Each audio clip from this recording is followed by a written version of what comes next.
Google a récemment lancé une nouvelle interface permettant de comparer la qualité de ses 12 modèles d'IA différents. Si vous ne savez jamais quel modèle choisir pour vos différents projets, cette nouveauté devrait vous plaire. On vous en dit plus dans quelques instants. Bonjour à tous, c'est Vincent, j'espère que vous allez bien. C'est donc avec cette nouvelle actualité IA qu'on va débuter le résumé des actualités digitales de la semaine. On enchaînera ensuite avec 5 autres actualités digitales. Pour ne rien manquer de nos prochains débriefs d'actualités vidéo comme celui-ci, n'hésitez pas à vous abonner à la chaîne YouTube ou à nous suivre via notre newsletter hebdo qu'on envoie tous les jeudis à 13h.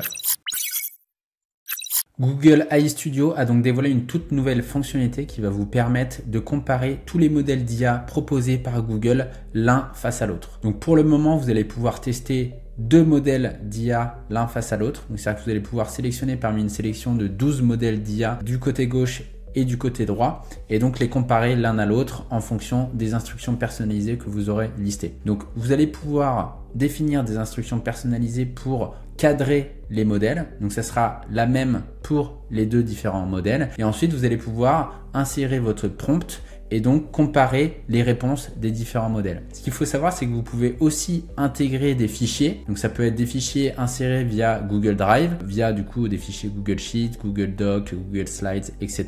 Ça peut être des PDF. Donc les deux IA vont pouvoir interagir avec le même PDF, avec une image et même avec un fichier audio que vous allez déposer. Donc toutes ces fonctionnalités sont accessibles depuis le Google AI Studio, depuis l'onglet Compare. Ce qui est également intéressant avec cette nouveauté, c'est que vous allez pouvoir comparer la rapidité d'exécution des différents modèles, leur pertinence vis-à-vis des différentes tâches que vous allez leur demander de réaliser. Par exemple, Gemini 1.5 Flash va être beaucoup plus rapide que Gemini Pro. Et donc tout cela, vous allez pouvoir le constater en live via le Google AI Studio et sa fonctionnalité Compare. Vous allez ainsi pouvoir choisir l'API qui va correspondre le mieux à votre projet et à votre besoin sans avoir à tester directement via l'API. Donc c'est vraiment une interface qui va révolutionner votre choix de modèle IA de Google. Le PDG d'Instagram a dévoilé 2 astuces permettant d'augmenter la portée organique de vos carousels sur Instagram. Donc déjà, premièrement, ce qu'il faut savoir, c'est que les carousels vont avoir une portée nettement plus importante que des images fixes. Adam Mosseri vous recommande vivement de publier plutôt des carousels plutôt que des images fixes. Ça, c'est le premier point. Et donc maintenant, on rentre dans les 2 astuces qu'il nous a partagées récemment. Donc la première astuce, ça va être de mixer à la fois dans un carrousel des images avec des vidéos. Donc de ne pas mettre par exemple que des images dans un carrousel, c'est quelque chose que vous pouvez faire, donc vous pouvez intégrer à la fois des images et des vidéos. Ce qu'il faut savoir également, c'est qu'un carrousel, si admettons un utilisateur scrolle et le voit pour la première fois et qu'il n'interagit pas avec ce dernier, Instagram va le remontrer du coup à l'internaute une seconde fois en slidant une slide ou plusieurs en fonction des différentes slides que vous avez intégrées à votre carrousel. Ce qui va maximiser du coup la portée organique de votre carrousel et donc optimiser vos chances d'interaction avec le carrousel. Ce qu'il faut savoir également, c'est que les interactions, c'est ce qui va impacter le plus la portée organique de votre carrousel. Donc ce mécanisme déjà va multiplier vos chances que votre post soit vu et que les personnes interagissent avec votre carrousel. Le second point qu'Adam Mosseri a recommandé, c'est le fait d'intégrer des musiques dans vos carousels Instagram. Le fait d'intégrer des musiques va vous permettre de remonter comme un réel et donc d'être mis en avant comme un réel donc dans l'interface des réels Instagram. Donc ça, c'est vraiment un point important qui fait que des carousels aujourd'hui peuvent avoir une portée organique aussi importante que des réels, voire même plus importante étant donné qu'ils vont être affichés dans tous les éléments du feed Instagram et donc à plein d'endroits différents.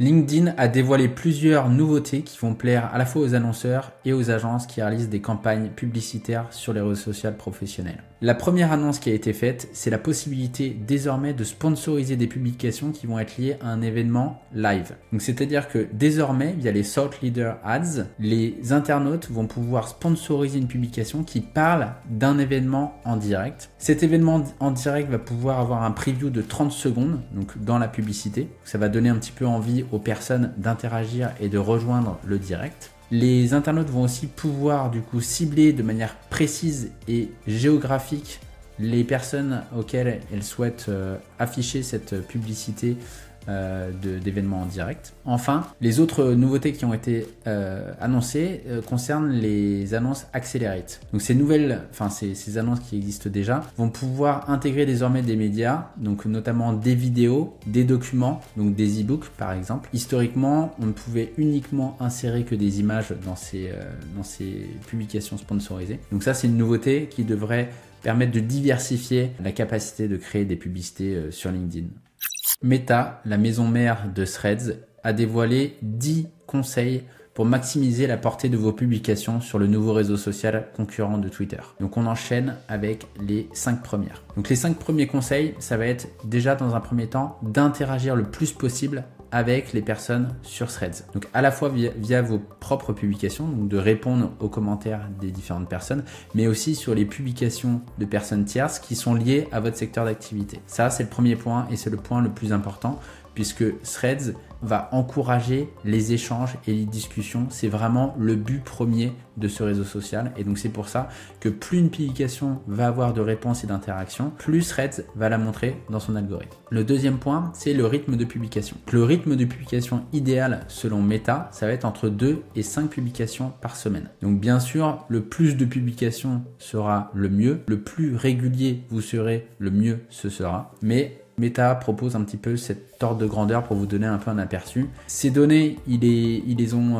analysées au travers de tout ce qu'ils voient sur le réseau social et les comptes qui performent le mieux ont ce rythme de publication. Donc c'est pour ça qu'ils vous recommandent ce rythme-là. Ensuite, le troisième conseil proposé par Meta, ça va être d'insister et de miser un petit peu sur l'humour et la légèreté. C'est-à-dire que d'être toujours trop professionnel, ça ne va pas forcément fonctionner sur Threads. Donc il incite les comptes, même si vous êtes un compte B2B, à réagir par exemple à des événements et donc à ajouter une petite note d'humour qui va faire qu'il y aura beaucoup plus d'interactions sur vos publications. Ensuite, le quatrième conseil, ça va être de diversifier les formats de publication que vous allez faire. C'est-à-dire que bien que Threads soit un format textuel de base, vous pouvez y intégrer des images et vous pouvez y intégrer des vidéos. Et donc, n'hésitez pas à se servir de ces différents leviers-là pour maximiser l'engagement et les interactions sur vos publications. Parce que, encore une fois, c'est ce que Threads tente de pousser. Bien entendu, le fait de partager des liens directement qui sortent de Threads ne va pas forcément être favorisé par l'algorithme, bien que ça peut vous permettre d'avoir du trafic qualifié sur votre site. Donc vous pouvez le faire avec parcimonie. Nous, par exemple, on a tendance à le faire un peu trop, mais parce que aussi on partage beaucoup d'articles. Enfin, le cinquième conseil, ça va être de maximiser l'engagement par des appels à l'action. C'est-à-dire que par exemple, si vous faites une publication, vous allez pouvoir poser une question pour interagir avec votre audience et susciter l'engagement. Vous allez pouvoir demander leur opinion, vous allez pouvoir leur demander leur avis sur tel ou tel sujet qui est lié du coup à votre secteur d'activité. Et ça, Threads l'encourage vraiment. Donc si vous voulez avoir les 5 autres conseils, donc il y en a 10 au total, n'hésitez pas à vous rendre sur notre article dédié. Le lien est en description.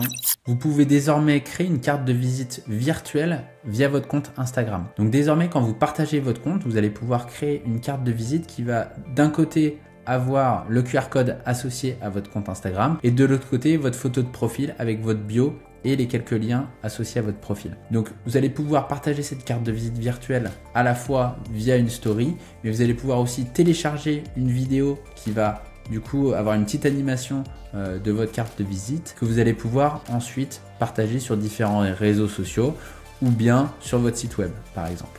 Donc pour créer cette nouvelle carte de visite virtuelle Instagram, vous avez simplement à vous rendre sur votre profil Instagram depuis l'application. Donc c'est uniquement disponible depuis l'application et non depuis la version web. Vous allez ensuite cliquer sur partager le profil et là vous allez accéder à l'interface de personnalisation de votre carte de profil. Vous allez pouvoir changer le fond d'écran associé donc de base, donc avec une image par exemple que vous allez insérer depuis votre médiathèque. Et donc vous allez pouvoir également personnaliser votre photo de profil et du coup votre bio si jamais vous ne souhaitez pas mettre vraiment votre bio et votre photo de profil actuelle. Il faudra bien penser ensuite à remodifier ces éléments là si vous souhaitez avoir une carte de visite différente de votre profil actuel.